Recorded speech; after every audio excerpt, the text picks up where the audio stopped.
여러분, 사람들은 성공한 공장만 봅니다. 하지만 그 공장을 짓기까지 10년 동안 남의 공장을 빌려 일한 시간은 잘 모릅니다. 오늘은 제가 아프리카에서 제 이름을 걸고 냉동 수산물 공장을 세우기까지의 이야기를 들려드리려고 합니다.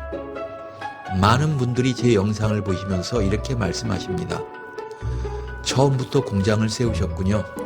하지만 아닙니다. 사실 저는 공장을 짓기 전에 10년 동안 다른 사람의 공장을 빌려 사업을 했습니다. 그 시간은 제 사업 인생에서 가장 중요한 학교였습니다. 여러분도 아시다시피 저는 원래 교사였습니다.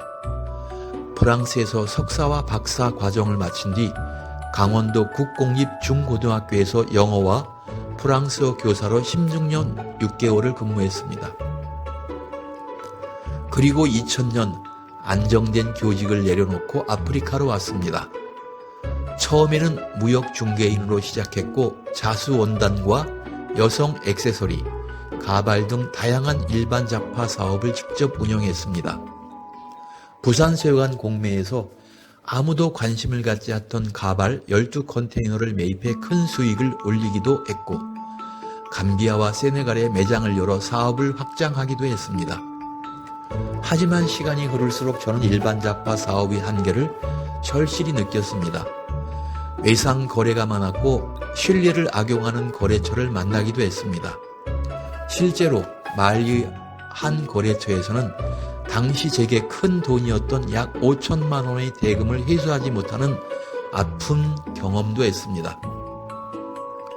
그 일을 겪으며 저는 스스로에게 질문했습니다. 수익률이 높은 사업이 좋은 사업일까? 아니면 안정적으로 오래 할 수 있는 사업이 좋은 사업일까? 그 고민 끝에 제 시선은 대서양으로 향했습니다. 세네갈의 바다는 매일 새로운 생선을 품고 있었고 세계는 먹거리를 필요로 하고 있었습니다. 무엇보다 냉동 수산물은 선적 전에 결제가 이루어지는 경우가 많아 일반 잡화보다 대금 회수의 안정성이 훨씬 높았습니다.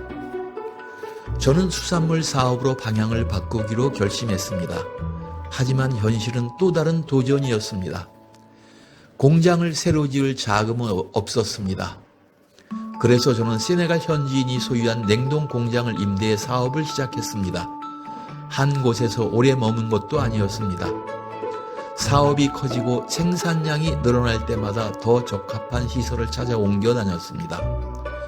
세네갈인 소유의 공장도 있었고 이탈리아인이 운영하는 공장도 있었습니다. 그렇게 약 10년 동안 모두 5곳의 냉동 공장을 임대하며 생산과 수출을 이어갔습니다. 돌이켜보면 그 10년은 단순히 공장을 빌린 시간이 아니었습니다. 수산물을 배우고 현지 직원을 이해하고 품질을 관리하고 수출 절차를 익히고 세계 시장을 경험한 소중한 시간이었습니다. 저는 공장을 소유하지 않았지만 사업을 운영하는 방법은 누구보다 깊이 배우고 있었습니다. 그리고 2012년 제 인생에 다시는 오지 않을 기회가 찾아왔습니다. 당시 제가 오랫동안 알고 지내던 한 선주가 현재 공장이 위치한 세네갈의 수도 다카르에서 북쪽으로 약 60km 떨어진 어촌이 속한 까야르시의 시장으로 선출되었습니다. 그분의 도움으로 국가 소유의 부지를 분양받을 기회를 얻게 된 것입니다. 물론 단순히 아는 사람이 있다고 해서 공짜로 땅을 받은 것은 아닙니다. 정해진 절차를 거쳐 국가 부지를 사용할 권리를 확보해야 했고 그 위에 공장을 짓는 것은 전적으로 제 책임이었습니다. 저는 깊이 고민했습니다. 그때까지 사업을 하며 모은 돈이 있었습니다. 약 16억 원. 2000년 아프리카에 올 때 제 손에 있었던 돈은 퇴직금 약 5천만 원이었습니다. 12년 동안 실패도 하고 성공도 하며 모은 돈이었습니다. 그 돈을 한 번에 투자한다는 것은 결코 쉬운 결정이 아니었습니다. 혹시 실패하면 어떻게 될까? 다시 처음으로 돌아가야 하는 것은 아닐까? 수없이 고민했습니다. 하지만 제 마음속에는 더 큰 질문이 있었습니다. 언제까지 남의 공장에서 사업을 할 것인가? 사업을 오래 하려면 결국 내 공장이 필요했습니다. 내 기준으로 품질을 관리하고 내 일정에 맞춰 생산하고 내 미래를 설계할 수 있는 공간이 필요했습니다. 결국 저는 결심했습니다. 지금이 아니면 평생 기회는 오지 않을지도 모른다. 그리고 그동안 모은 돈 약 16억 원을 투자해 공장 건설을 시작했습니다. 공사는 약 4개월 동안 쉼없이 진행됐습니다. 하루하루 현장을 지키며 벽이 올라가는 모습을 지켜봤고 냉동 설비가 들어오고 생산 라인이 갖춰지는 모습을 보며 말로 표현하기 어려운 감정을 느꼈습니다. 마침내 공장이 완성됐습니다. 수산청의 허가도 받았습니다.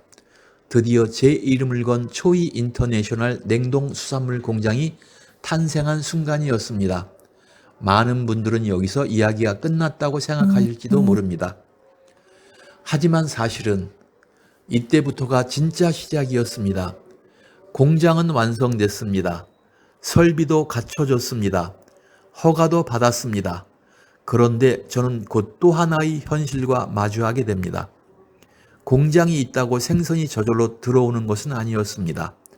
공장을 움직이게 하는 것은 기계가 아니라 사람이었습니다. 특히 바다로 나가는 어부들의 신뢰 없이는 공장은 단 하루도 제대로 돌아갈 수 없었습니다. 그리고 저는 그 사실을 뼈저리게 배우게 됩니다. 다음 영상에서는 제가 어떻게 수백 명의 어부들과 신뢰를 쌓기 시작했는지, 그리고 왜 사업의 가장 중요한 자산은 돈이 아니라 사람이라는 결론에 이르게 되었는지를 실제 경험을 바탕으로 들려드리겠습니다. 저는 앞으로도 화려한 성공담보다 제가 직접 겪은 실패와 고민, 그리고 그 속에서 배운 현실적인 비즈니스 이야기를 있는 그대로 전해드리겠습니다. 구독과 좋아요로 더 많은 정보를 남보다 먼저 접하시고 또 다른 영상 제작에 큰 용기와 힘을 주시기 바랍니다. 시청해 주셔서 감사합니다.